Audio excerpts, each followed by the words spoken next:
So Frans, delighted that you could join us here at the Aviadev Africa conference here. Thanks. Good to be here. Fascinating presentation earlier on about what Uber is trying to achieve. Could you just go over some of the key points of the Uber program to take the Uber product from the ground up into the sky? Yeah. I think it all starts with the motivation behind Uber. And when we started the rides business, we realized that we live in cities with incredible congestion. And urban mobility is one of the top things that actually grows cities, and we have to find better ways to improve urban mobility. And I think in Africa specifically, and big cities where traffic and congestion is a big thing, it's really taking away from economic development in cities. And I think if we can build this product that can take mobility above the congested streets and really expand cities, then I think we've achieved something good for the world. And particularly from an Africa perspective, this is something that is essential in the big cities in Africa. How do you think they will embrace the change? Are you seeing a positive view of this, or are you finding that there's a little bit of opposition because from an aviation perspective, there's been lots of barriers to growth in aviation in Africa? I think Africa is an amazing market, and I think we come with a bit of a foreign concept.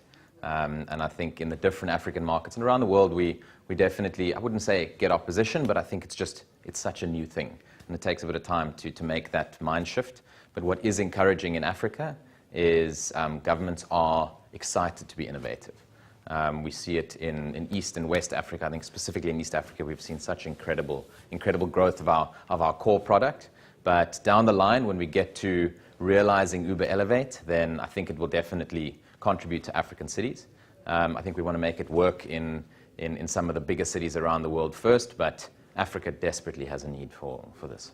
And just looking on the global scale of it, can you give us an idea of the timeline of achieving the product? Yes, so everything is underway. We plan to have test flights by 2020 and commercially flying by 2023. So yeah, very much on the go. We've had 2 global summits talking about it. We've obviously got partners in different parts of the aviation industry and regulators and government that needs to be part of this process. I think as a company, Uber, we need to try and hold this together and keep all the moving pieces together, and then we can do this with all the partners, because we can't do it on our own. Now, you've proved through Uber that you can disrupt. You've been one of the pioneers of disruption in the technology space. What's the next step? You move from the ground, you move to the air. What's next for Uber, do you think? You're in a rush. I think it's important as a business to not relax. We've been called disruptors before. I don't really like the term, but let's go with it. We need to start disrupting ourselves, and I think air is the first disruption of our own business, and if we don't do it, we're gonna fall behind. It's hard to say.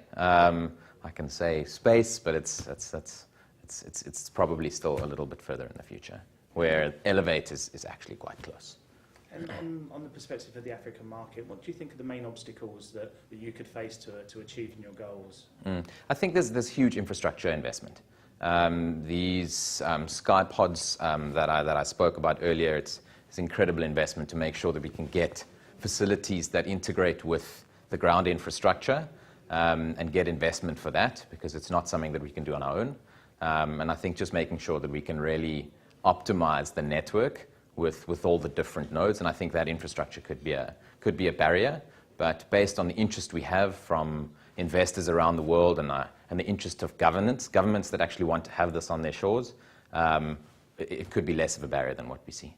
And you're starting out with Dallas and Los Angeles as a test environment. She said earlier today at the Aviadev conference that there are a lot of other cities in the world that have shown a lot of interest to you.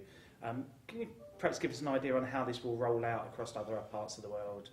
Yeah, so I think we'd have to build the model in our 2 test cities, and we need to build something that we can plug and play across the world. I think it's important that we see that there's going to be fundamental differences between very developed markets, if we take Dallas and Los Angeles compared to a Lagos or in Nairobi in Kenya, but we need to be able to address the challenges of the local market, and I think this is something that we've seen with our rides business as well. We can't copy and paste from a developed market, but at the same time we have to understand and that we have to understand the nuances. So I think it's going to take a bit of time. We have to perfect the pilots, and then, I think we go full out, and I think it's important for us to start working closely and get government's buy-in early, because this is a controversial thing. I think the airspace above cities is relatively untapped. So I think it's important to get over those hurdles, and I think the excitement around it, and I think the opportunity that cities and governments will see will definitely make them buy in quickly.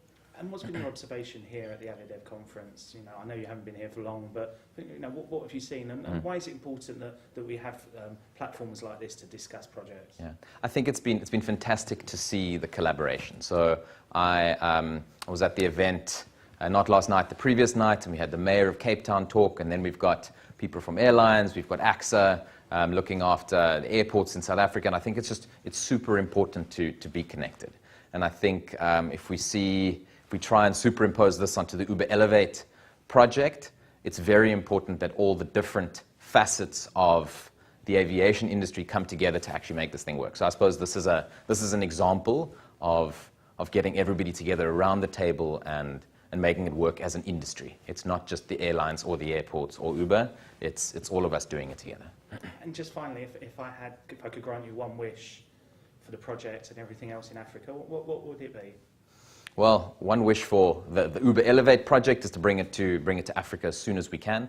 I was in Lagos the other day, and I'm heading to Nairobi this week, and just the thought of that congestion is making me nervous. So I'm excited to see that come to Africa, and I'm excited to see the conversations that are going to come out of this conference around Uber Elevate. I hope that people found it interesting, and I hope light bulbs went on in the different pieces of the value chain that's going to contribute to Uber Elevate. So from the conference, I hope that happens, and for Uber Elevate, I hope I can bring this to African shores soon. Brilliant. Thank you. Really appreciate your time. Thanks so for joining us for that. Thank you. For being here.